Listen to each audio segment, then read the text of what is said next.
తిరుపతి జిల్లా రామచంద్రపురం మండలం రాయల చెరువు కట్ట సమీపాన ఉన్న శ్రీశక్తి పీఠంలో దసరా ఉత్సవాలు వైభవంగా జరుగుతున్నాయి. 5వ రోజు అమ్మవారిని ఉదయం సుప్రభాత సేవతో మేలుగొలుపు వివిధ రకాల సుగంధ ద్రవ్యాలతో అభిషేకం నిర్వహించారు. అనంతరం అమ్మవారిని సుందరంగా అలంకరించి కుర్తాలం పీఠాధిపతి శ్రీ సిద్ధేశ్వరానంద భారతి మహాస్వామి మాతాజీ రమ్యానంద భారతి మహాస్వామి విశేష పూజ నిర్వహించారు. ఆలయ ప్రాంగణంలో విశిష్ట పూజా హోమం పూర్ణాహుతి చేపట్టారు. ఆలయ ప్రాంగణంలో మహిళలు సువాసిని పూజ చేస్తారు. ఈ సందర్భంగా అనేక మంది భక్తులు పీఠానికి విచ్చేసి అమ్మవారిని దర్శించుకున్నారు.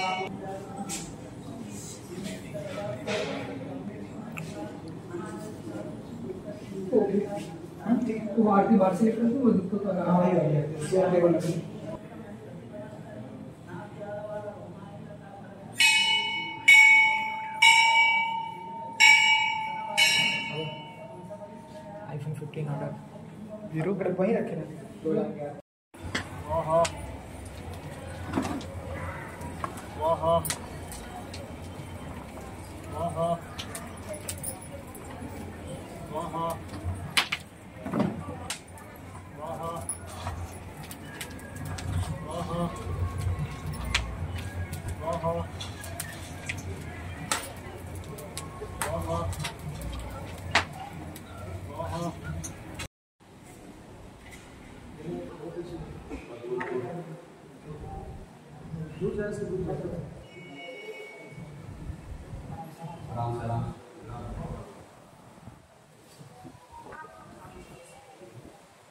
Gracias.